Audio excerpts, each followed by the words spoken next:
Vamos orar por essa mensagem. Eu creio que o Senhor está gerando algo, falando aos nossos corações. Então, isso na verdade já vem sido falado. O Senhor já tem nos apontado e usando vários meios e pessoas para isso. Mas eu gostaria que você baixasse agora a sua cabeça e pedisse ao Espírito Santo o auxílio, a instrução. Amém? Senhor amado, nós te bendizemos nessa noite, te damos graças pela tua bondade, o teu amor sobre nós. Nós queremos expor agora as nossas vidas, os nossos corações a Ti e pedir que Teu Santo Espírito nos conduza à Sua verdade e à Sua vontade para esse tempo.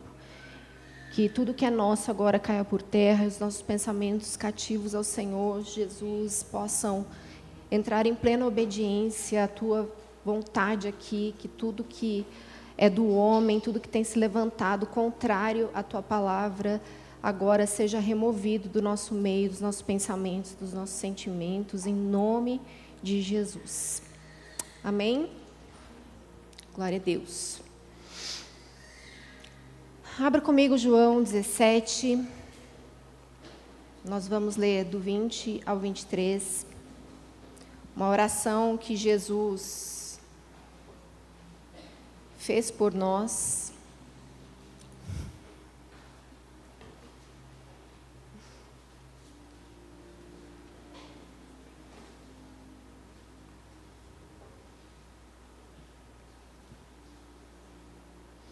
A minha oração não é apenas por eles. Peço também por aqueles que crerão em mim. Nós, amém? Por meio da mensagem deles, para que todos sejam um. Diga, sejam um. Pai, como tu estás em mim e eu estou em ti, que eles também estejam em nós. Diga, estejam em nós. Para que o mundo creia que tu me enviaste. Dê-lhes a glória que me deste, para que eles sejam um. Diga, sejam um. Como nós somos um, eu neles e tu em mim. Que sejam levados à plena unidade. Diga, plena unidade. Para que o mundo saiba que tu me enviaste e os amaste, assim como amaste a mim. Amém? Até aqui.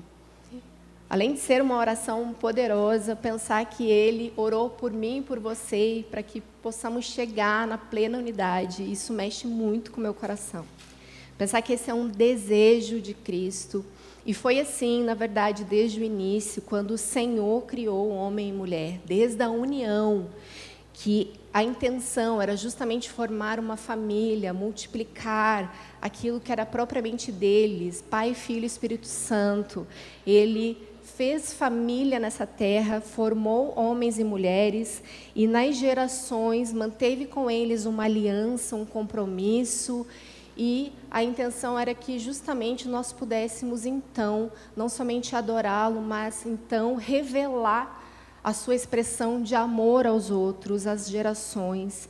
Ele trouxe ao homem a esperança viva da salvação por meio de seu Filho Jesus, porque nos amou, porque escolheu nos fazer um com Ele. Isso é poderoso demais, não é? E nós não podemos deixar de falar sobre o desejo do Senhor para nós, especialmente no tempo que estamos vivendo. Então, falar de unidade, falar do propósito do Senhor para nós é muito importante, porque a correspondência para aquilo que o Senhor tem para este tempo vai envolver o meu e o seu compromisso com essa oração que Jesus fez, com essa instrução que o Senhor deu. Então, nós vamos ver na Bíblia de Gênesis e Apocalipse o Senhor reunindo uma família, reunindo o seu povo, se revelando a Ele. Mesmo quando nós vimos o mundo praticamente se despedaçar, acabar lá, porque estava uma nhaca, a coisa ia de mal a pior, o Senhor ainda escolheu, por meio de uma aliança, declarar: eu farei de vocês o meu povo, vocês serão meus, nós vamos manter isso aqui, porque eu tenho um compromisso com vocês. E manteve Noé e sua família, porque esse era o desejo do Senhor para nós, permanecermos com Ele, nele. Então, a multiplicação permaneceu por meio do seu amor, pela sua misericórdia. Amém? Então, queridos, quando nós olhamos para a palavra, nós vamos ver como o Senhor se agrada da união, da comunhão, e quer se revelar no meio do seu povo através disso. Então, ele decreta bênção na união. Salmo 133, do 1 ao 3, texto bem conhecido nosso, mas abra comigo, porque nós vamos ver os textos e lembrar e ter a esperança do propósito do Senhor sobre a união, como o Senhor deseja que sejamos um. Como é bom e agradável quando os irmãos convivem em união. É como óleo precioso derramado sobre a cabeça, que desce pela barba, e a barba de Arão até a gola das suas vestes. É como orvalho de Hermon, quando desce sobre os montes de Sião. Sim, ali o Senhor concede a sua bênção e vida. Então eu tenho bênção, vida decretada pelo Senhor por meio da união. O Senhor escolheu nos abençoar quando estamos juntos. O Senhor decretou sobre nós essa verdade. Nós podemos provar dessa realidade do Senhor, a bênção, o favor dEle, a graça dEle por meio da união dos seus irmãos. Amém? Nós amamos viver em comunidade, até porque o contrário disso, Provérbios 18:1 vai dizer que aquele que se isola insurge-se contra a verdadeira sabedoria. Uma das versões vai dizer justamente, busca interesses egoístas aquele que se isola. Então, é propriamente contra o caráter do Senhor o isolamento. Quando nós temos uma vida de igreja que não se envolve em relacionamento, que não é participante da vida um do outro, e tem aqui somente a busca pelas bênçãos, tem somente o interesse de vir bater cartão e não se envolver, nós nos distanciamos do que é a verdadeira sabedoria. Nós estamos falando de busca pelos próprios interesses egoístas, e se rebela contra a insensatez. Olha o pacote que o Senhor nos coloca nessa expressão, aquele que se isola, busca interesses egoístas. Ele te chama de egoísta, ele te chama de rebelde, te chama de insensato. Então, eu e você precisamos estar longe disso, amém? O isolamento não é um caminho para nós. E por mais que tenhamos feridas, dores da caminhada em comunidade, nós precisamos provar também da cura do Senhor, sabendo que Ele vai usar o seu irmão, sim, para te ferir. Ele vai usar, sim, o seu irmão para também te curar. Ele vai usar a vida em comunidade para se revelar. E se existe a necessidade de perdão, é justamente porque nós precisamos nos parecer com Ele e recebemos dEle o perdão, e por isso também perdoamos. Porque ser discípulo de Cristo vai exigir de mim, de você, o perdão. É para justamente os momentos de dor, de aflição, de angústia que vamos passar junto da comunidade.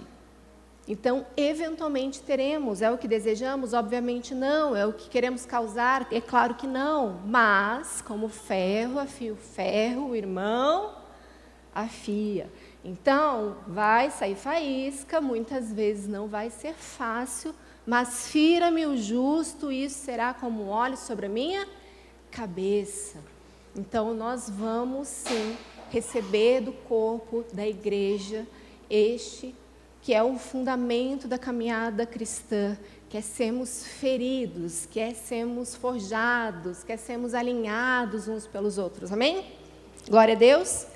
Então, longe de nós o isolamento, porque o Senhor ordena bênção na vida em comunidade, por isso nós precisamos estar juntos. E a unidade é um lugar também de liberação da parte do Senhor, onde Ele determina propósito ao reunir o seu povo. Ele sempre fez isso desde o início. A gente vai fazer uma breve caminhada lá em Êxodo 19, 4 a 8. Abra comigo.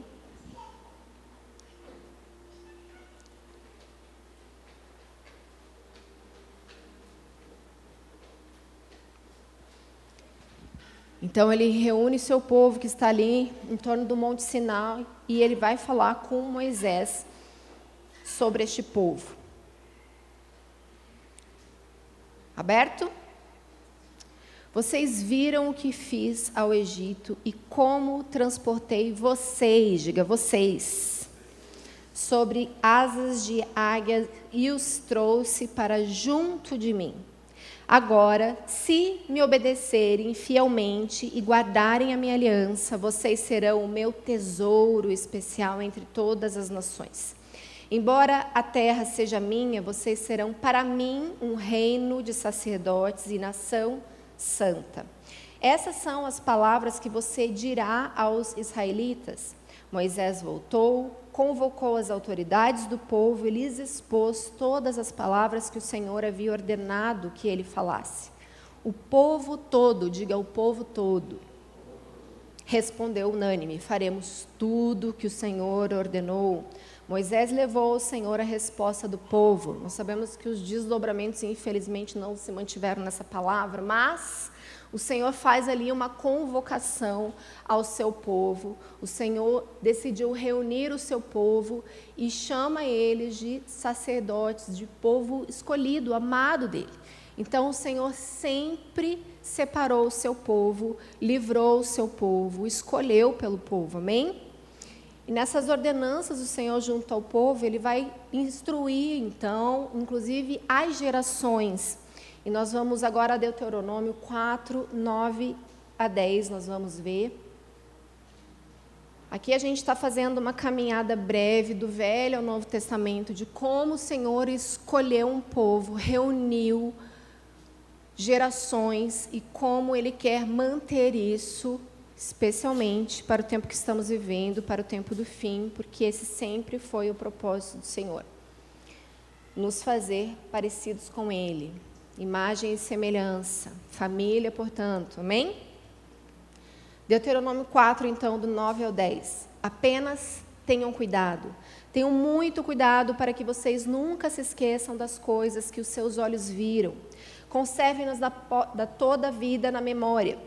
Contem-nas aos seus filhos e aos seus netos. Lembre-se do dia em que vocês estiveram diante do Senhor, o seu Deus, em Horebe, quando o Senhor me disse: reúna o povo diante de mim para ouvir as minhas palavras, a fim de que aprendam a temer-me enquanto viverem sobre a terra e as ensinem aos seus filhos. Então o Senhor reúne o povo e fala: isso não vai parar em vocês, vocês precisam ensinar aos seus filhos, aos seus netos. Deus, Ele é geracional, Ele quer que se mantenha viva a sua promessa, aquilo que Ele já fez e aquilo que Ele vai fazer por meio justamente do seu próprio povo. Então, vocês vão transmitir, vocês vão comunicar aquilo que eu já fiz, estou fazendo e vou fazer. Vocês farão discípulos, vocês contarão o que eu fiz, o que eu estou fazendo, o que eu vou fazer. Amém? Então, nós vamos ver, inclusive, lá em Salmo 145, do 4 a 7. Olha que texto poderoso. Uma geração contará a outra a grandiosidade dos teus feitos.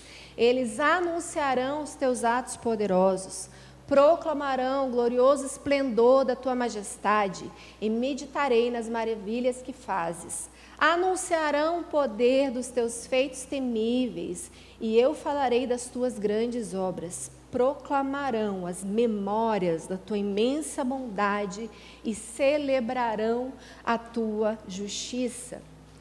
Recentemente, até a Jéssica esteve ministrando aqui e falou sobre essas impressões a respeito do aspecto geracional que muitas vezes não é repassado daquilo que experimentamos um dia. Como nós temos sido feridos pelo Senhor, e o Farley mesmo compartilhou aqui, pediu perdão à geração, a forma que nós também, como parte da nossa, não anunciamos talvez da forma que deveria, não proclamamos ou não discipulamos na forma que deveria as gerações seguintes, para que pudessem também continuar provando daquilo que nós experimentamos. Então, nós temos um gap, nós temos ali um limbo, muitas vezes, quando a gente olha para a geração e a seguinte, e a gente não vê, muitas vezes, uma resposta como a gente esperava, porque muitas vezes nós mesmos deixamos de anunciar, de encorajar, de proclamar, ou mesmo de impulsionar. Isso é triste demais, e o Senhor está nos chamando a atenção, falando da necessidade de trazer à memória aquilo que nos dá esperança, de contar às gerações aquilo que o Senhor já fez. E esse é um chamado para todos nós.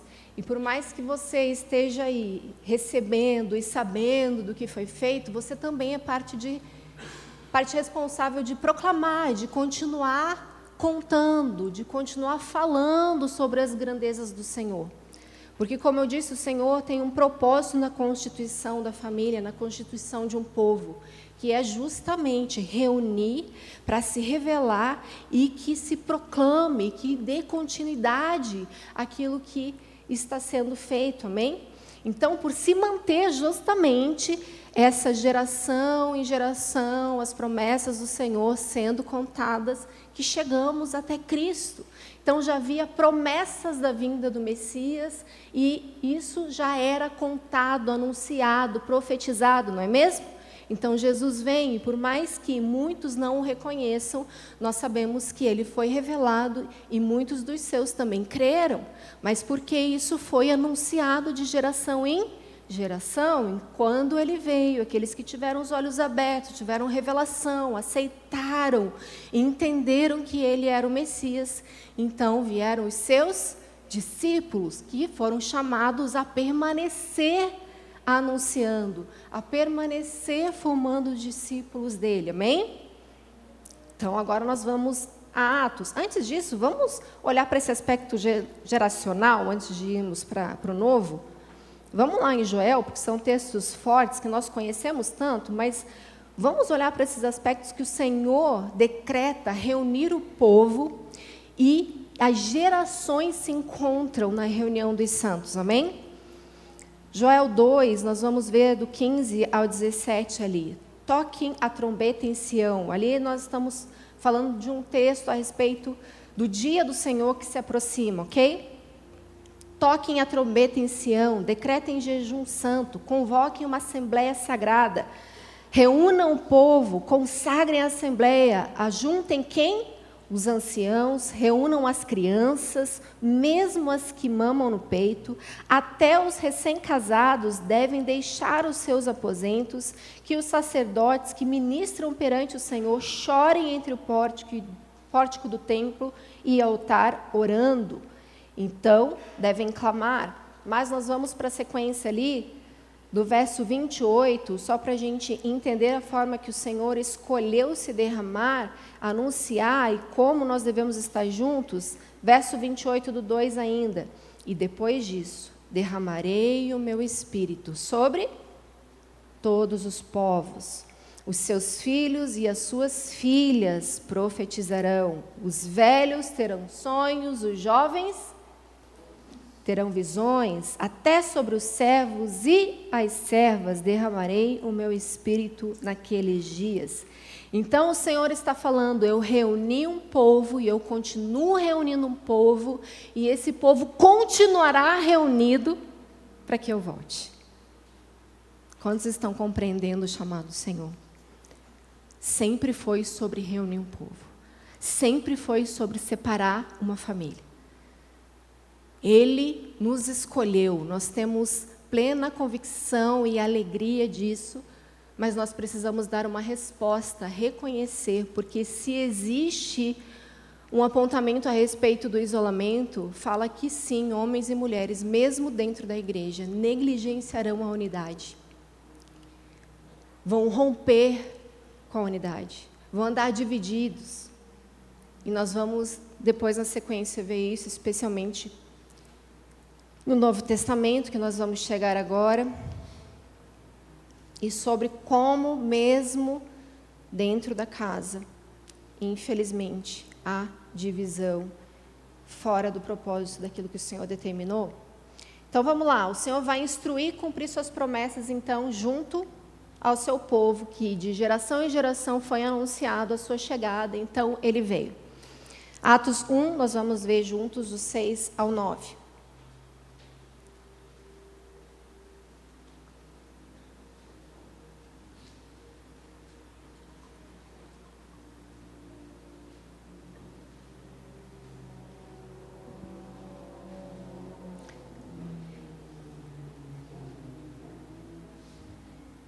Chegaram?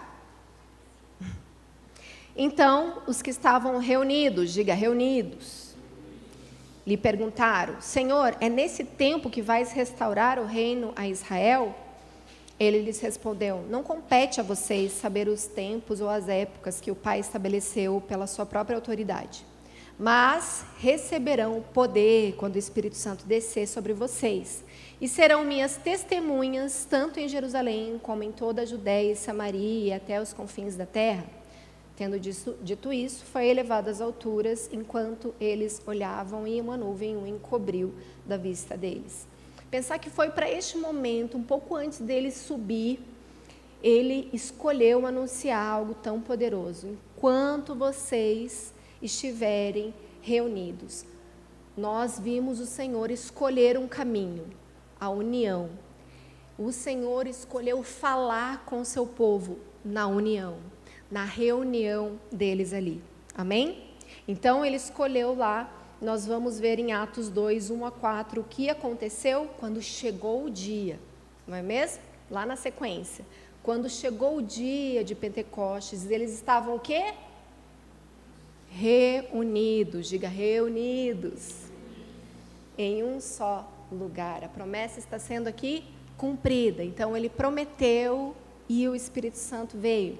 De repente veio do céu um som, como de um vento muito forte, e encheu toda a casa na qual estavam sentados. Apareceram línguas de fogo, que se separaram e pousaram sobre cada um deles.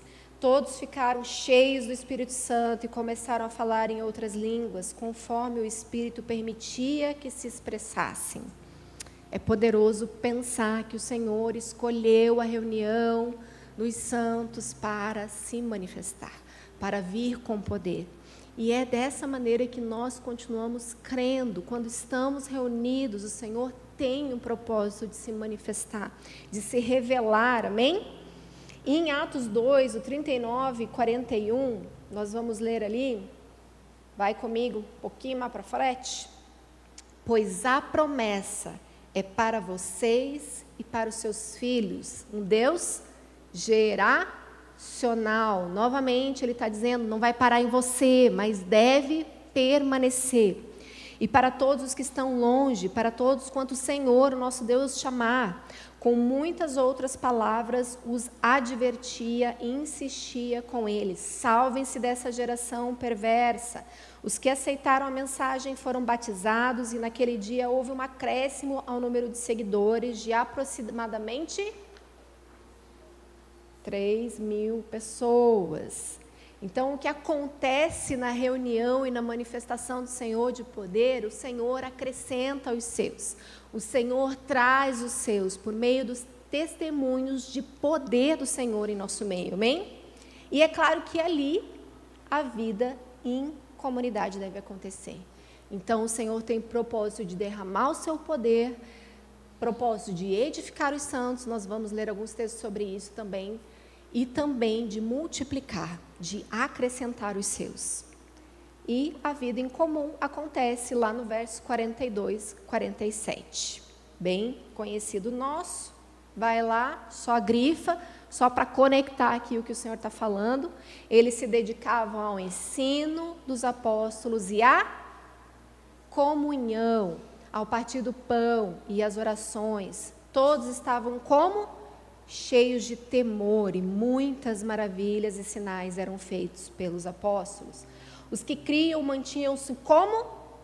Unidos, e tinham tudo em comum.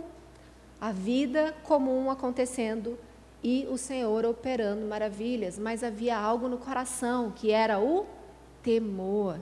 Queridos, quando eu observo as gerações, o que mais eu vejo se perdendo, se por um lado o excesso de medo e pavor causou dano pela religiosidade, por outro, nós temos uma geração libertina que perdeu também o senso de temor, e a participação da comunidade precisa promover isso em nosso meio. Porque se o Senhor pede para que eu e você possamos edificar uns aos outros, aconselhar mutuamente, exortar mutuamente, isso precisa fazer crescer em nós o senso de temor, de pertencimento a um Deus que se revela numa comunidade e vai usar o profeta para falar a sua vida, vai usar o mestre para te ensinar, vai usar o seu irmão também para lhe corrigir, porque Mateus 18 é para o irmão que foi surpreendido no seu pecado corrigir. Eu lembro que uma vez eu estava orientando uma irmã, porque muitos chegam na casa e falam que não tinha na Bíblia delas Mateus 18, não é mesmo? E eu lembro que ela estava conversando comigo, falando, não, eu não vou falar, eu já contei para você, você vai lá e corrige. Eu falei, ei, vamos abrir a palavra aqui? O que que diz?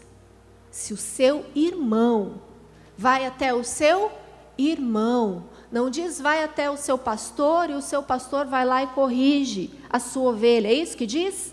Não. É sobre corrigir o irmão, é sobre sermos uma família e um ao outro corrigir. E esse temor precisa ser mantido em nosso coração, porque se somos falhos, nós devemos temer aquele Deus que é justo juiz e que julgará a todos. Então, eu não tenho isenção dos meus pecados, eu tenho responsabilidade com a cruz, com aquilo que o Senhor Jesus conquistou por mim e por você, que foi o perdão, e eu preciso encontrar lugar de arrependimento, porque a palavra de Deus diz que nós devemos encontrar esse lugar. O arrependimento é ter um novo padrão de pensamento e comportamento. É alcançar a misericórdia do Senhor através do abandono do pecado, da prática pecaminosa. E é isso que a unidade da igreja, o convívio em comunidade deve promover em nosso meio. Eu sou sim flagrada nas minhas más intenções, no meu mau comportamento, quando eu tenho um irmão próximo o suficiente de mim, não é mesmo? Está vendo como eu trato meu marido, como eu trato os meus filhos, como eu cuido da minha casa. Quando eu tenho pessoas próximas de mim, elas são uma lente também da parte do Senhor para me apontar o caminho, para me exortar, para me corrigir. E isso deve ser contínuo, porque esse é o desejo do Senhor e se manifestar no meio dos seus filhos. Amém? Aleluia. Agora, a vida em comunidade acontecendo, partindo o pão, tanto no pátio do templo eles se reuniam, como de casa em casa, participando das refeições, que é uma temática muito comum da igreja. Nós falamos muito sobre a importância da mesa, mas a reunião no pátio do templo também acontecia. Nós estarmos reunidos é um lugar de manifestação do Senhor. Quando nós nos reunimos de sábado em sábado aqui, domingo após domingo, o Senhor quer fazer. O Senhor quer trazer algo. E nós somos participantes daquilo que Ele está fazendo, amém? Então, vamos lá. O Senhor vai direcionar na reunião dos santos. Abre em Atos 13 agora, do 1 ao 3.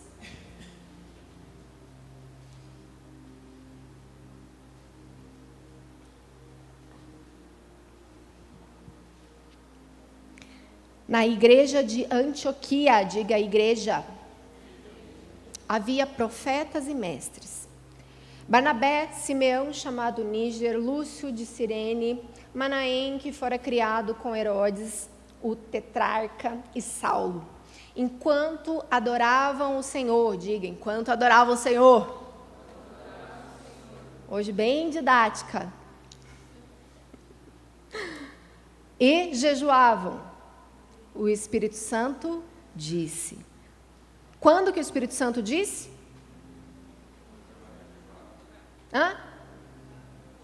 Quanto quê? Quanto adoravam o Senhor e jejuavam, o Espírito Santo disse.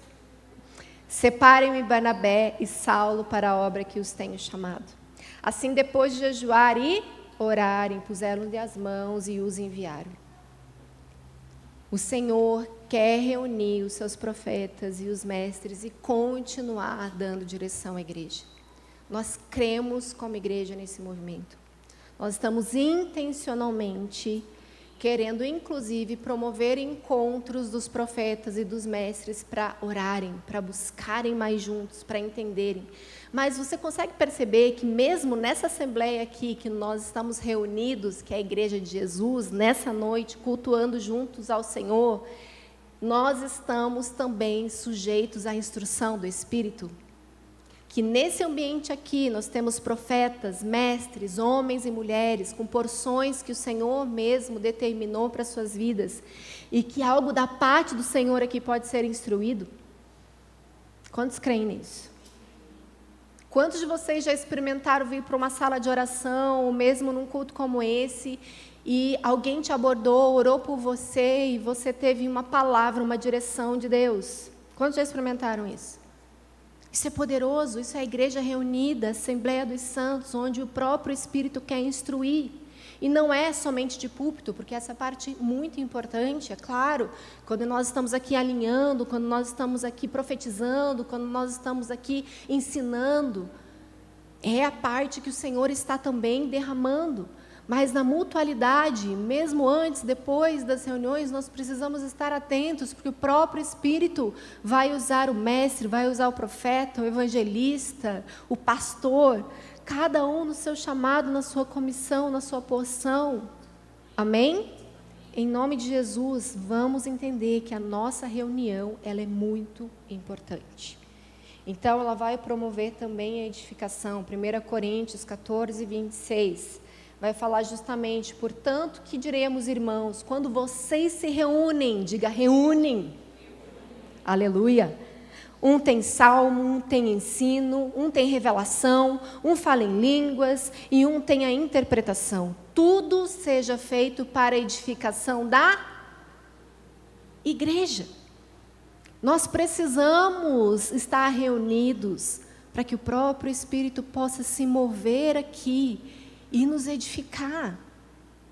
E quando nós excluímos parte do corpo, é claro, queridos, entendam, nós sabemos perfeitamente que existe um campo de associação no meio das Livingstons, que fala de uma identificação, de uma afinidade, que é natural do corpo.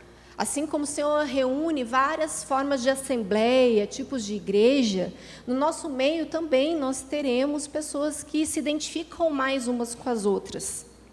Mas nós não podemos cair nunca no engano de afastar, separar, ignorar outros irmãos com quem nós não nos associamos permanentemente.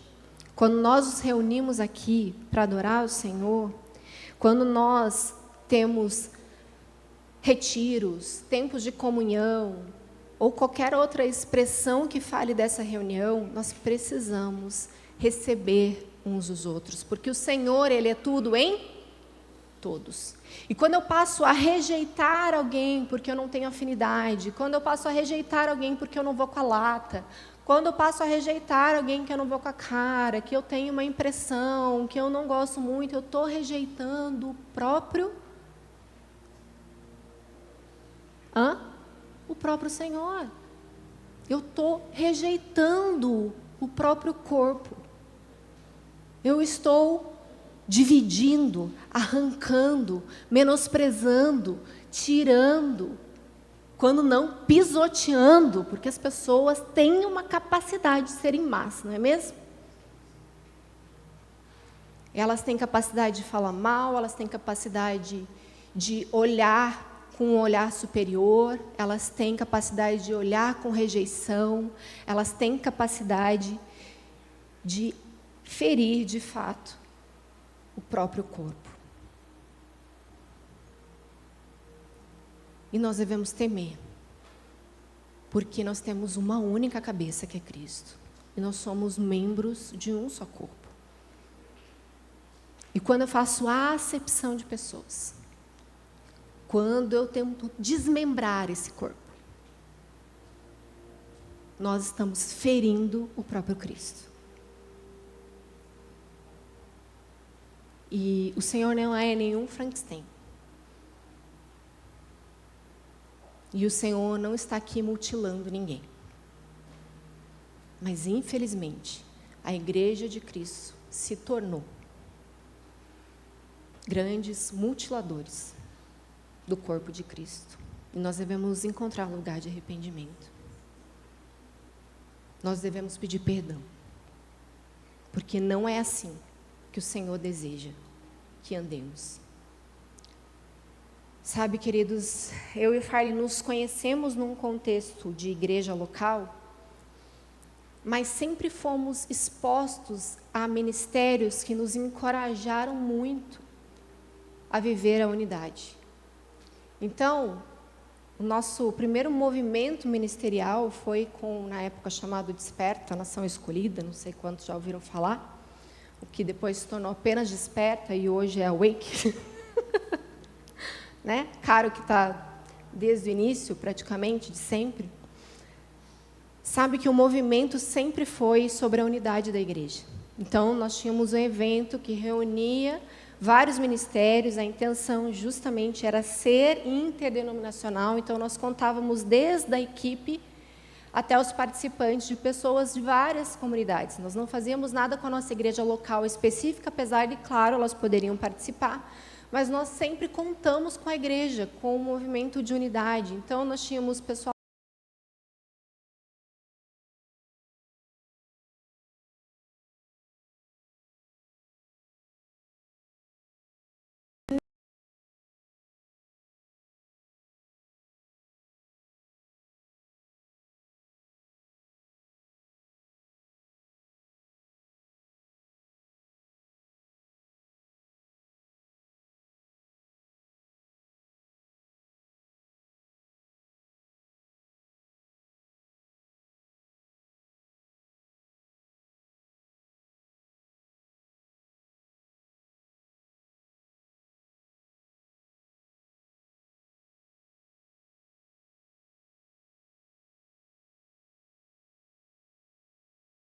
falava justamente de um movimento de unidade.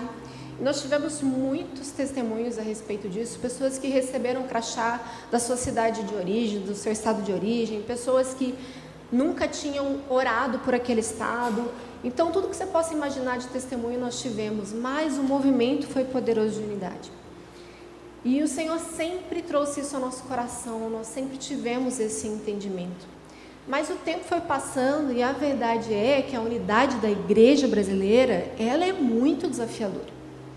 Nós temos a Semana de Avivamento, que acontece, que promove a unidade, é uma bênção. E apesar de todas as discordâncias que acontecem no meio, né, do movimento, nós sempre procuramos servir a Semana de Avivamento. Nós não temos concordância com todas as coisas e da forma que são feitas, mas um coração que eu sempre tive com o Farley, e sempre que nós paramos com o presbitério para orar todos os anos, para ver se nós continuamos ou não fazendo parte desse movimento, é cuidarmos para não acharmos que nós sabemos, somos diferentes ou não devemos participar e sermos pedra de tropeço para alguém nesse sentido e nos isolarmos. Então, meu coração sempre foi, gente, nós não concordamos com tudo. A unidade não fala justamente dessa concordância em todos os aspectos, mas nós devemos servir a cidade. Se esse é um movimento que está promovendo a unidade, nós vamos servir este movimento, nós vamos estar juntos, porque nós amamos a Igreja de Jesus, não faz sentido nós nos isolarmos, ao menos que, claro, a gente venha saber de coisas que comprometam o testemunho, o zelo, enfim. Isso já quase aconteceu, inclusive. O Farley teve uma situação, ele sempre fala aqui, de um pastor que era envolvido e que nós descobrimos que tinha uma vida promíscua, além de ser político, e nós confrontamos a liderança na época e falamos, olha, ou ele é exposto para a liderança e toma o rumo, ou nós não permaneceremos nisso. E, graças a Deus, o trilho de Mateus 18 ali foi feito junto à liderança, para a glória de Deus, amém? Mas nós não devemos, lógico, negligenciar, comprometer, mas sim servir a cidade. E eu tenho visto da parte do Senhor um movimento para nos mostrar a realidade da própria igreja. Então, quando se fala dos grandes movimentos, Descende, Semana de Avivamento, que reúne nos estágios, é muito fácil você celebrar a unidade. Mas muitas vezes nós nos deparamos com a realidade da igreja local, que não está apontando para uma unidade. Mas nós temos muitas vezes só a diversidade por si só e coisas incomuns que são apreciadas, e então eu congrego aqui porque, puxa, eu me identifico com a forma com que a adoração acontece, eu me identifico com a palavra, eu vou nessa livre, estou aqui porque eu me identifico com fulano de tal, eu acredito na mensagem, mas muitas vezes está aqui desassociado e alheio daquilo que o Senhor está fazendo na própria família, no próprio corpo. E nós precisamos temer, porque o Senhor quer se revelar a nós e fazer grandes coisas no nosso meio. É por isso que nós batemos tanto aqui na busca pela santificação. É por isso que nós batemos tanto aqui contra a maledicência, contra a fofoca. Porque nós entendemos o propósito do Senhor para uma família espiritual. Amém? Então, a edificação, diga a edificação. É uma responsabilidade minha? Pode repetir. E sua? Agora você aponta para o seu irmão. Então, a unidade é uma responsabilidade minha e sua. Não é mesmo? Estarmos juntos é um esforço meu e seu. Então, não é unilateral. Nós estamos caminhando juntos para o mesmo lugar. O Senhor mesmo reuniu gentios e judeus para o seu propósito. Ele nos fez um. Amém? Então, quando a gente vai olhar para 1 Pedro 2, do 9 ao 10... ele vai nos afirmar, porque no meio do seu povo há formação de identidade. Vocês, porém, são geração eleita, reino de sacerdotes, nação santa, povo que pertence a Deus, para anunciar as grandezas daquele que os chamou das trevas para a sua maravilhosa luz.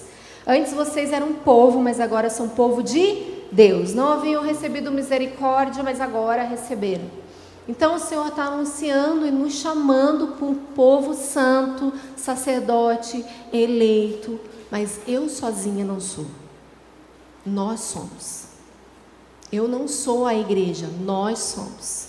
Eu me torno igreja com você. Você é igreja comigo. E se você tem problemas com o seu irmão, você precisa resolver com ele. Se você tem problemas comigo, você precisa resolver comigo. O que não pode haver no nosso meio, justamente aquilo que divide, separa o propósito do Senhor. Porque se nós não estamos sendo um, o amor do Senhor não está também sendo revelado ao mundo. E eu vejo que como igreja nós vivemos uma grande crise, porque as pessoas lá fora não veem em nós justamente o quê? O amor. As pessoas olham e apontam para nós justamente que nós somos uma igreja dividida. A Paty me encaminhou um reels de uma menina que eu nem sabia quem era, mas famosinha. E ela estava lá despencando de falar mal da igreja, porque a igreja é isso, é aquilo, mas se posicionando com a igreja, porque ela tinha um pastor, ela falou o nome do pastor. Porque ela estava assim, eu sou decepcionada com a igreja, mas nada vai me frustrar, porque a igreja é isso aí mesmo. A igreja é podre, a igreja é caluniadora, a igreja é dividida, a igreja é um caos. Mas eu estou aqui numa igreja séria, com um pastor incrível, e é isso mesmo. Essa é a nossa realidade. Então as pessoas estão lá fora, e ela fala justamente desse olhar dos outros, da sociedade para nós, e ela falou uma verdade nisso. Realmente, as pessoas olham e veem que nós não somos unidos. Ou seja, nós não estamos revelando Cristo. E nós nem estamos juntos o suficiente para provarmos do poder, dos dons, da manifestação do Senhor. Porque cada um vem no culto o dia que quer, o dia que pode, o dia que dá certo. Cada um se reúne se quiser, se puder, se der certo. Nós não estamos comprometidos com a unidade. Nós não estamos comprometidos em sermos um. Nós não estamos comprometidos uns com os outros, ao ponto de me responsabilizar e dizer, meu irmão, você está me ferindo. Ou você está comprometendo o seu testemunho? Cada um vive por si. Aquele amor que busca de fato os próprios interesses, não é? Isso não é amor. As pessoas precisam entender sobre o amor que não busca os próprios interesses quando eu não estou preocupado com a minha reputação, com aquilo que vão falar de mim, com aquilo que vão pensar de mim. Mas eu estou fazendo por amor ao Senhor e aos santos. Amém? A igreja precisa ser reconhecida por isso. Então agora, vamos pontuar rapidamente o que pode acabar com a unidade, ou tem acabado com a unidade da igreja. Vamos? Primeiro aspecto, como não, senão o próprio orgulho, a raiz de grandes males, não é mesmo? Provérbios 13:10 vai dizer: da soberba só resulta discórdia, mas a sabedoria está com aqueles que se aconselham. Está falando justamente da importância do conselho mútuo, que ali revela um lugar de sabedoria. E que justamente a nossa soberba vai resultar em discórdia, em confusão. Porque eu quero defender aquilo que eu acredito, você quer defender aquilo que você acredita, o seu posicionamento, e nós não temos algo em comum. Nós só queremos discutir aquilo que é propriamente nosso e que defendemos como nossas próprias verdades. Nós não estamos dispostos, muitas vezes, a ouvir o outro, a baixar a guarda e, muitas vezes, a bola. Porque nos sentimos santos demais, intelectuais demais, conhecedores demais, experimentados demais, e não damos lugar ao outro. Por isso, considerem o outro superior a vocês. Então, nós nunca devemos subestimar o nosso irmão mais novo na fé, mais novo na idade. Se existe uma responsabilidade em ensinar os mais velhos, os mais novos, aqueles que são mais velhos, existe também a humildade de se expor e ouvir o que o outro tem a dizer a seu respeito. E é impressionante isso, como a soberba vai tomando o coração e cegando os olhos. Porque muitas vezes ela é tão refinada e ela é usada justamente com a própria Bíblia, com o conhecimento do Evangelho. Mas muitas vezes nos posicionamos num pedestal de intelectualidade cristã, de maturidade cristã, e rejeitamos, desprezamos e não nos humilhamos, não nos parecemos com Jesus, que disse: aprendam de mim que sou manso e humilde. É justamente na humildade. O Farley sempre relata um caso aqui, que nós tínhamos um irmão numa das igrejas, que ele amava discutir com o Farley teologia, ele amava o Farley por muitos motivos e sempre procurava conselhos. E com o tempo, com algumas oposições, ele começou a questionar, não entender e se ensoberbecer. Claramente ele foi posicionando o coração num lugar muito ruim, diante de algumas concordâncias, algumas correções que foram acontecendo no caminho. E a gente viu o coração inflar. Ego, né? O diabo sabe onde pegar. E o Farley é aquela pessoa que eu falo que me irrita, de tão humilde que é. Eu falo, gente do céu, a pessoa se humilha assim, ó, a tudo e todos. Eu falo, criatura. Mas essa é uma das características mais incríveis do meu marido, para a glória de Deus. Ele sempre foi muito humilde. Ele sempre ouviu todo mundo. Ele sempre aceitou críticas, correções. Mas nesse caso específico, ele foi e insistiu algumas vezes com essa pessoa e disse: olha, eu quero te pedir perdão, aonde foi que eu errei, deixa eu corrigir, me perdoe. Mesmo ele pedindo perdão várias vezes, essa pessoa não desistia de falar mal, de criticar, de fazer fofoca. E é claro que isso aponta para o caráter dessa pessoa, obviamente, mas chegou um momento que o próprio Senhor confrontou Farne e falou: ei, até eu resisto soberbo. Por que você está insistindo dessa maneira? Então, queridos, existe um nível que o Senhor mesmo, se opondo à soberba, precisa nos mostrar que, primeiro, nós temos que nos arrepender onde somos pegos na soberba. E o nosso irmão também precisa se humilhar, assim como nós. Se todos nós vamos por um caminho de humilhação, mais fácil fica o perdão, não é mesmo? Mais prontos para o perdão estaremos. Porque se eu reconheço o meu erro e imediatamente vou pedir perdão, a gente não tem confusão. Mas muitas vezes, ainda quando confrontados, queremos o quê? Nos defender, nos justificar, apontar o erro do outro. Eu sempre falo, né? O maior sinal da imaturidade é quando você é confrontado e você imediatamente aponta o erro do outro. Você não sabe se manter com aquela informação a respeito de você. Você precisa acusar como uma forma de defesa. Isso fala de uma imaturidade, de uma necessidade de afirmação. E a sua afirmação está pautada em desprezar o outro, em rejeitar o outro, em apontar o erro do outro. Isso deve ser um apitaço no seu ouvido.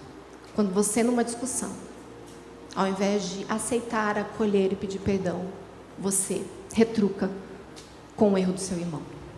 Mas e você? Queridos, não somos prontos para isso. Nós afirmamos veementemente: você tem pecado maior que o meu, por que você está me acusando?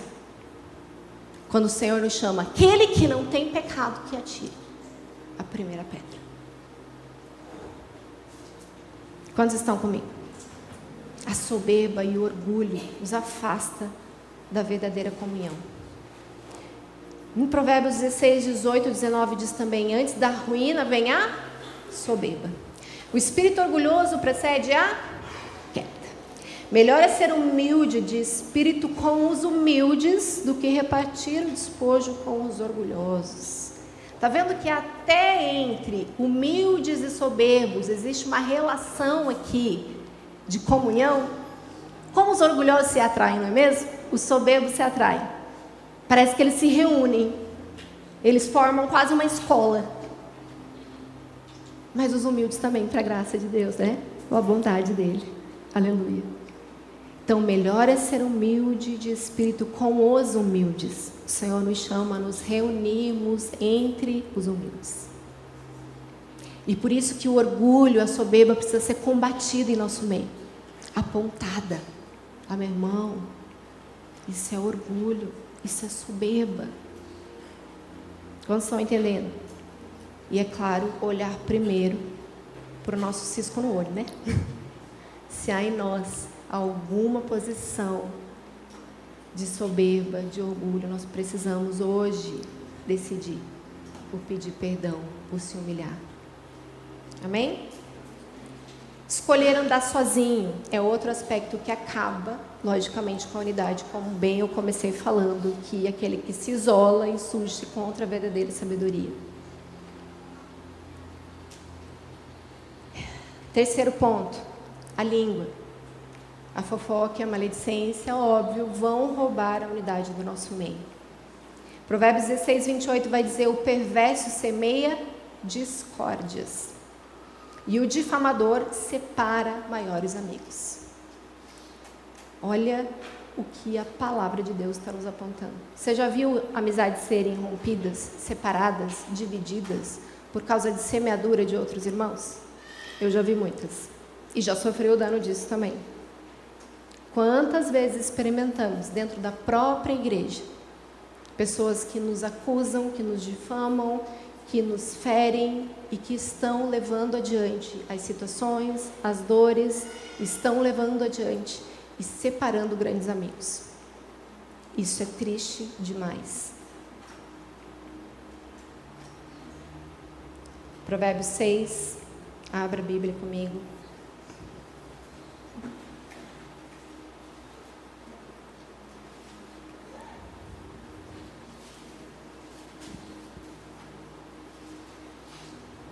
Por favor, grife. Provérbios 6, do 16 ao 19.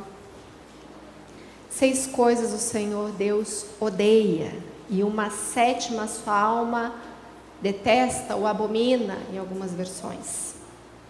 Olhos cheios de orgulho, língua mentirosa, mãos que derramam sangue inocente, coração que faz planos perversos, pés que se apressam a fazer o mal, testemunha falsa que profere mentiras, e o que semeia discórdia entre os irmãos. Esse é um dos textos mais pesados falando de relacionamento na Bíblia. Aquele que semeia discórdia entre os irmãos, que semeia contenda, que é aquele irmão que vai falar mal do outro, que vai contar uma situação, que vai causar no coração do outro uma semente contrária à unidade, uma semente contrária à vida em família, uma semente contrária do amor. O Senhor odeia, Ele abomina, Ele detesta. Ele detesta mais do que aquele que derrama sangue inocente. Isso é muito pesado, porque Ele é um Deus de alianças. Ele é um Deus de aliança que promove aliança entre nós por meio do sacrifício do sangue de Jesus. Ele estabeleceu conosco essa relação de aliança. Então, quando você fala do seu irmão para outro irmão, você está tentando contra o próprio Senhor e querendo romper uma aliança que Ele mesmo estabeleceu. E Ele abomina, Ele acha detestável. É pesado, não é? Então nós devemos cuidar, porque isso gera a divisão no nosso meio. Então a língua, a fofoca e a maledicência. Quarto aspecto: a inveja, a rivalidade, sentimentos facciosos, ou seja, dar vazão à sua alma, às suas emoções, sentimentos e atitudes carnais. Vamos lá?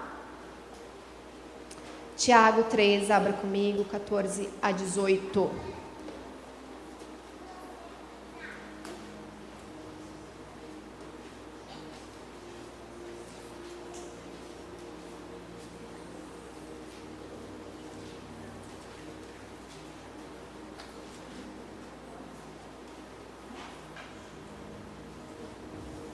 Se pelo contrário, vocês têm em seu coração inveja amargurada e sentimentos de rivalidade, diga rivalidade, ou sentimentos facciosos, não se gloriem disso, nem mintam contra a verdade. Esta não é a sabedoria que desce lá do alto, pelo contrário, ela é terrena, animal e demoníaca. Vamos deixar cair esse peso dessa mensagem no nosso coração? Vamos temer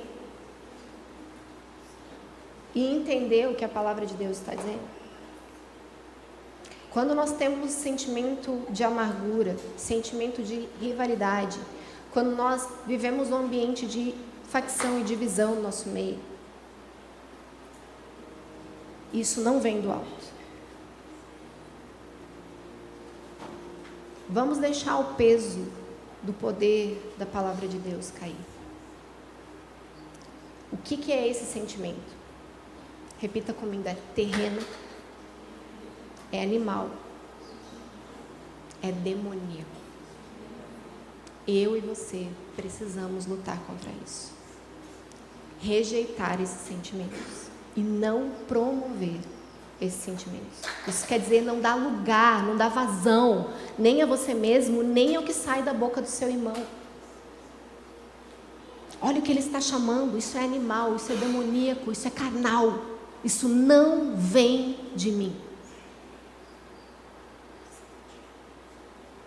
Pois onde há inveja e rivalidade, aí há toda confusão e espécie de coisas ruins.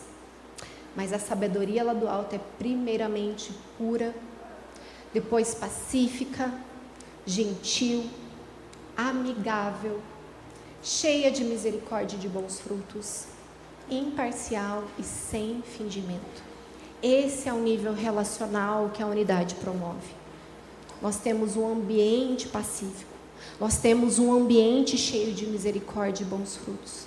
Nós temos um ambiente imparcial e que não é fingido. Eu não faço por fazer, eu não dou sorriso amarelo. Eu lembro que uma irmãzinha uma vez chegou para mim e falou: ai, me perdoa, pastora, é que você sim lembra muito a pastora que eu tive. E ela era sempre assim: ai, oi querida, muito alegre, né. Não posso nem ser querida. Já estou causando. Não posso ser amorosa. Já estão me associando a alguém que era falsa, que era fingida. E eu acredito que tem pessoas que realmente sejam. Mas ei, você não vai provar aqui meu caráter e querer que eu haja diferente com você. Porque o que eu estou fazendo é de verdade. Eu estou rindo de verdade, eu estou amando de verdade. Então eu espero que você acolha e se cure. Não é mesmo? Porque a gente começa a medir as pessoas por aquilo que já viveu, sofreu, e acha que tudo é fingido. E começa a criar algo no coração, tipo, ela nem é tão querida assim, não é tão amorosa assim, onde que cabe tanto amor, tanta simpatia? Ei, cabe?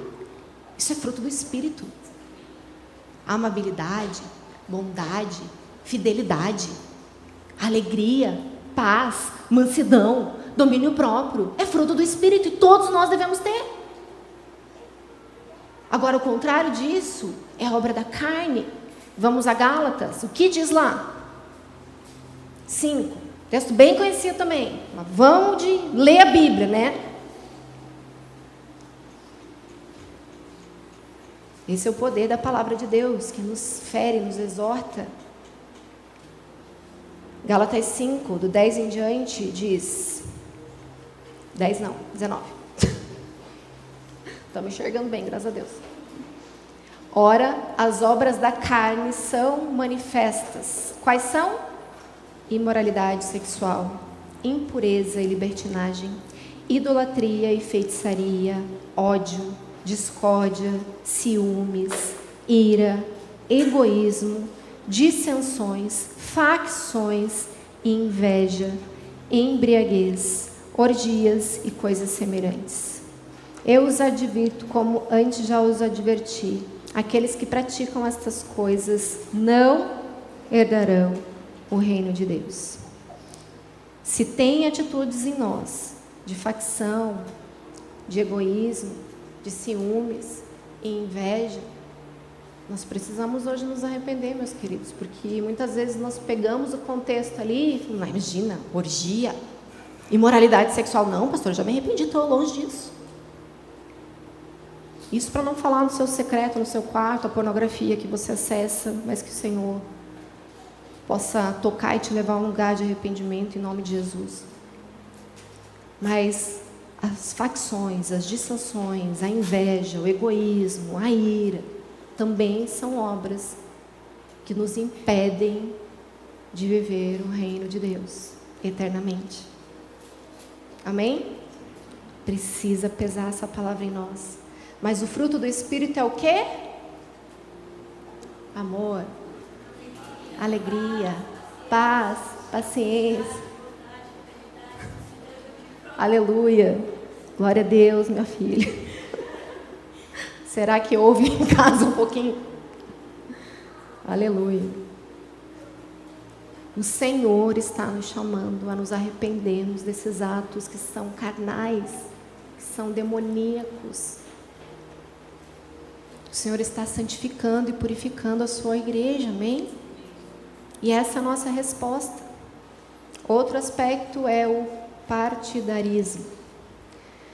Abra comigo 1 Coríntios 1, 10, 13. Se por um lado a gente tenta viver em comunidade, tenta ter irmãos, comunhão, vir à igreja, participar de uma living, nós cremos que como igreja estamos vencendo esse partidarismo para a glória de Deus.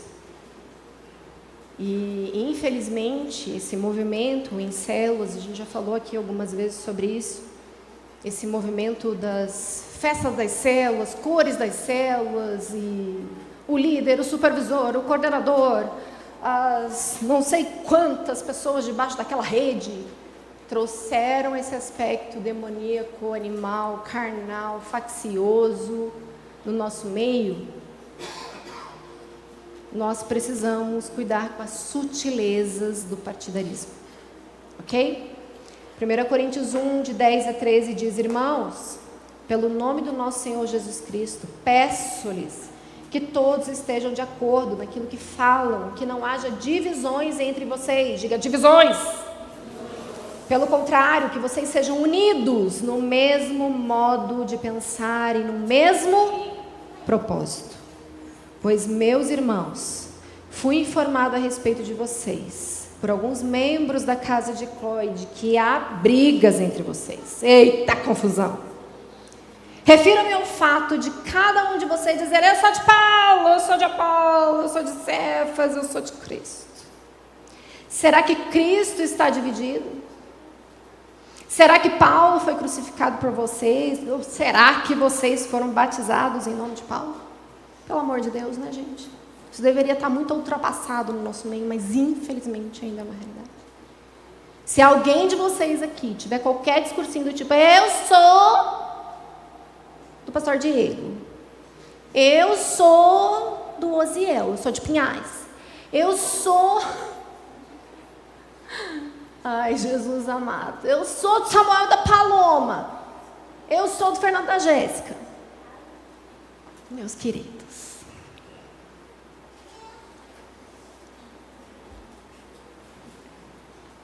cabeças vão rolar. Em nome de Jesus, nós não podemos ir por esse caminho.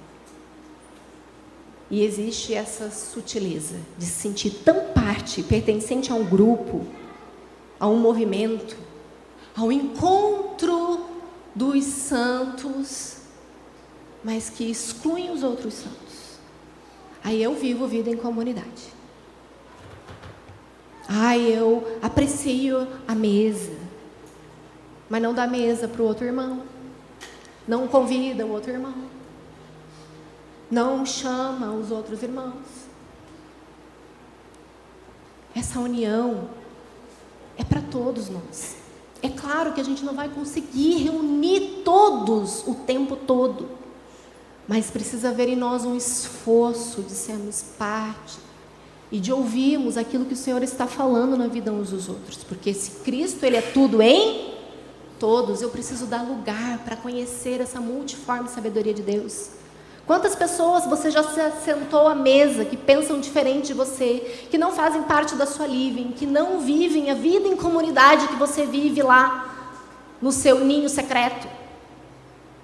Quantas pessoas você já chamou para a sua realidade de vida? Quantas pessoas você já se expôs, você já convidou, se convidou para estar junto? Ei! A igreja reunida, unida, é o que o Senhor espera de nós. Nós precisamos dar lugar aos outros. Nós precisamos nos reunir aqui na Assembleia dos Santos. Mas nós precisamos dar mesa e compartilhar e sair desse lugar de partidarismo. Nós já chamamos a atenção de vocês e vamos continuar insistindo a sutileza a respeito das linhas teológicas. E não que elas sejam inválidas, nós não desprezamos, mas é uma sutileza, porque no final acaba em confusão. No final tem grupo do arminianismo e tem grupo do calvinismo na internet se batendo, não é? Vai falar que é uma bênção, que todos sabem discutir, que todos sabem falar sua opinião, ouvir a opinião dos outros e viver em paz em comunidade? Isso acontece? Não.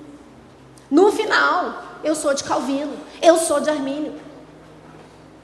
Isso é uma sutileza, um engano e uma mentira das trevas. Mais uma vez, nós não estamos nos opondo, nós não estamos aqui querendo dizer para você não estudar, não se posicionar, não é sobre isso.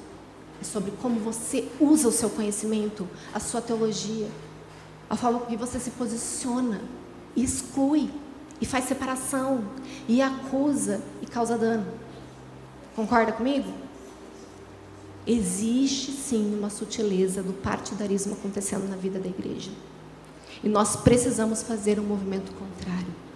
Nós todos somos de Cristo. Nós todos devemos seguir e viver o Evangelho. Nós todos devemos partilhar Cristo na mesa. Não é sobre o que o fulano está falando ou o ciclano está dizendo. Não é sobre isso. É sobre o poder da palavra de Deus que nos transforma. O quanto ela de fato é compartilhada. O quanto ela de fato é vivida. Pelos seus frutos vos conhecereis. Então, não basta pregar, tem que viver. Não basta discutir, tem que viver. Não basta ensinar, tem que viver. Tem que viver. Eu e você precisamos ter uma firme decisão no coração de não se contaminar com o que a própria igreja contaminada está vivendo. Um lugar de partidarismo, divisão, de fofoca e maledicência. Nós não somos chamados para andarmos assim. O Senhor está reunindo os santos. O Senhor decidiu desde o início reunir e encontrar um povo. Ele decide até os últimos dias reunir os santos para tudo aquilo que Ele quer fazer. Em nome de Jesus, quem recebe essa palavra? Hoje é uma noite de sondar o coração e pedir ao Espírito Santo que faça isso.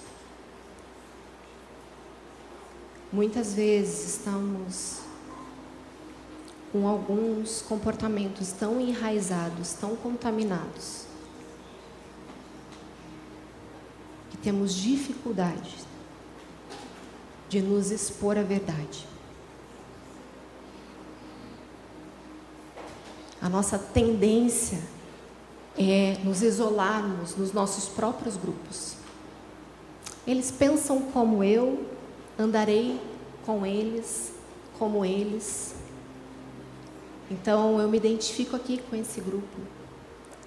Então, nós temos normalmente o encontro dos profetas, o encontro dos teólogos, o encontro da vida em comunidade, o encontro das dançarinas, o encontro das artes.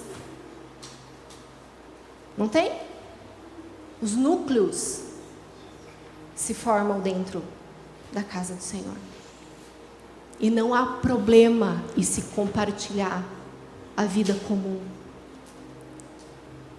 O problema é quando esse grupo está dividindo o próprio corpo. Quando esse grupo não abre as portas para receber o outro. Quando esse grupo se opõe à verdadeira sabedoria, porque muitas vezes eu não estou eu mesmo me isolando, mas o nosso grupo está se isolando.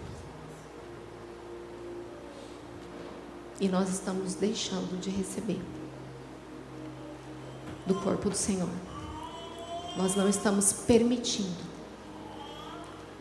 o Senhor se revelar a nós através dos nossos irmãos. Todos nós perdemos. E é como se houvesse aqui uma limitação que o Senhor estabeleceu e falou: olha, eu estou tentando,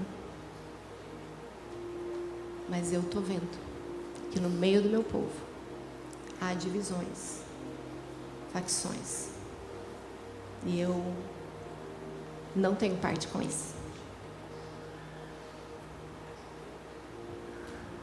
Por isso todos nós precisamos encontrar lugar de arrependimento. Todos nós precisamos ter um compromisso com a unidade, em sermos parte de um único corpo, para sermos dirigidos e conduzidos pelo Supremo Pastor. Aqui não é o Farley que governa, não é a Dani, não é o Diego, Pati, Eros, não. O Senhor apenas nos deu um chamado, mas todos nós respondemos ao mesmo Supremo Pastor. E todos vocês precisam corresponder ao seu chamado. Que mestres e profetas passem a andar em unidade. Que mestres e profetas passem a compartilhar, experimentar juntos para receber a instrução do Senhor. Que mestres e profetas, tendo a instrução do Senhor, possam também enviar. É por isso que é tão importante o que o Senhor está fazendo aqui nesses dias. O Senhor está reunindo mestres e profetas nessa casa. E o Senhor está enviando os seus. Agora não perca tempo. Não perca tempo. Responda ao chamado do Espírito para ser um, para acabar no seu coração com toda forma de contenda, toda semeadura que um dia foi lançada no seu coração. Arranque, não aceite, porque talvez você não tenha falado mal, mas acolheu no seu coração a respeito de alguém. E o acolhimento faz você cúmplice de um pecado. Então, aponte o caminho, mostre, não terceirize, não responsabilize. Fale com o seu irmão, faça o caminho devido. O Senhor nos chama. O Senhor quer fazer grandes coisas em nosso meio, eu tenho certeza disso. Só que Ele precisa encontrar o coração certo. Ele precisa encontrar corações disponíveis. Nós temos diferentes núcleos, que são todos para a glória de Deus. Mas não se isole. Não despreze. Isso nos leva para um caminho de engano, porque a gente tem a sensação de bem-estar. Sabe a sensação de estar feliz no seu grupo? De dizer, é tão bom que a gente vive aqui, a gente experimenta tantas coisas do Senhor. Uau, você tem que ver o que rola lá na Living. O que o Senhor faz? Não, você tem que ver a vida que nós levamos. Nós somos muito amigos. Nós vivemos assim, vida de comunidade de verdade. E eu acredito, e eu dou glória a Deus por isso. Mas isso certamente é uma parte apenas. Existe na união e na comunidade, na reunião dos santos, uma manifestação proposta. E nós esperamos por ela. Mas Ele vai precisar alinhar nosso coração. Amém? Então, cabeça baixada, olhos fechados. Nós vamos dedicar um tempo de oração e de busca. Pedir para o time subir.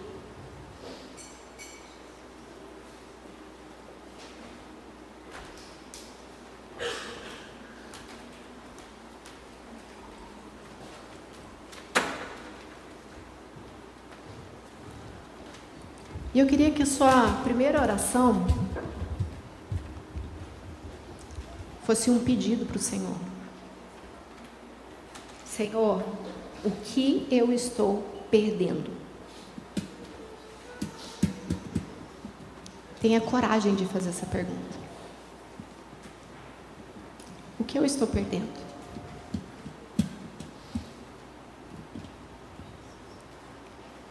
De quem eu poderia estar recebendo?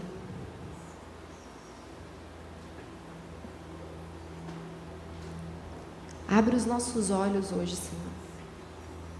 Abre o nosso entendimento.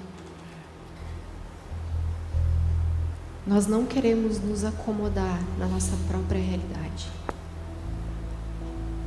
Nós não queremos nos isolar nos nossos próprios grupos, Senhor. Nós sabemos que o Senhor determinou a bênção na união dos teus filhos. E nós queremos provar como igreja da sua bênção. Nós queremos provar da sua vontade na unidade, Senhor.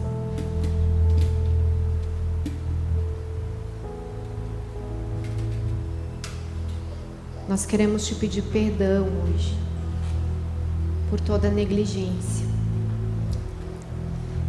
por todo sentimento faccioso, por toda inveja, que está sempre olhando para o que o outro tem e negligenciando quem é e o que possui. Nós queremos te pedir perdão, Senhor, por toda forma de orgulho e soberba. Quando nós nos sentimos privilegiados por participarmos de um grupo, quando nós nos sentimos superiores ou melhores por termos algo ou alguém, por sermos discipulados por alguém, por sermos pastoreados por alguém. Nos perdoe, Senhor, pela dureza do nosso coração. Nos perdoe por toda a imaturidade que nos faz apontar o erro do outro e não percebe o nosso próprio erro. Nos perdoe, Senhor, por negligenciarmos a unidade. Nos perdoe, Senhor, por selecionarmos a nossa vida em comunidade. Nos perdoe por todo partidarismo,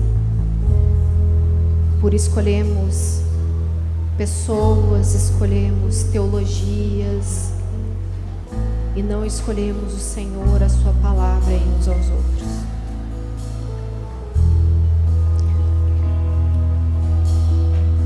Nos perdoe por toda falta de modéstia, ou mesmo falsa modéstia.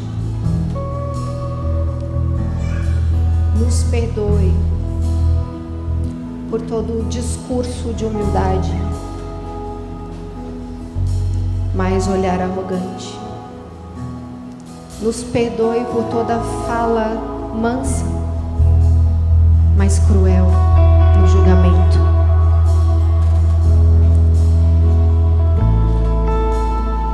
Nos perdoe por todo o desprezo daquilo que o outro está vivendo, falando, pregando, ensinando.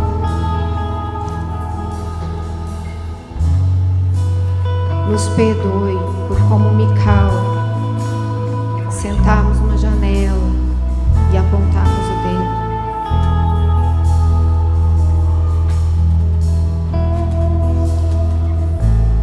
Nos leva a um lugar de arrependimento verdadeiro e nos faz aprender e se alegrar com a união dos santos, com viver a congregação verdadeira, viver a assembleia reunida, onde o Senhor quer se manifestar, onde o Senhor quer se revelar, onde o Senhor quer usar uns com hinos, outros com palavras proféticas, outros com dons de cura, cada um com a sua porção. Nós temos negligenciado, Senhor, nós temos rejeitado, nós temos desprezado. Nos conduz ao arrependimento hoje, Senhor.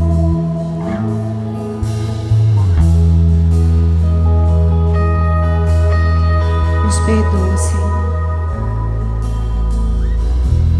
e nos traz a esperança de pertencermos a Ti. A esperança que é sermos uma igreja que ama o Senhor, que adora o Senhor, que vive o Seu Evangelho.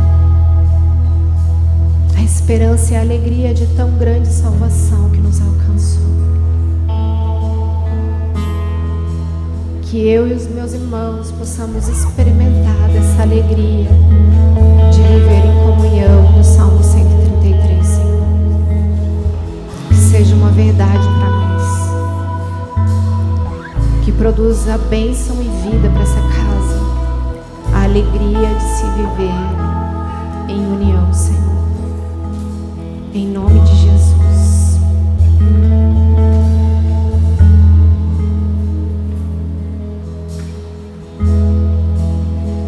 Amém.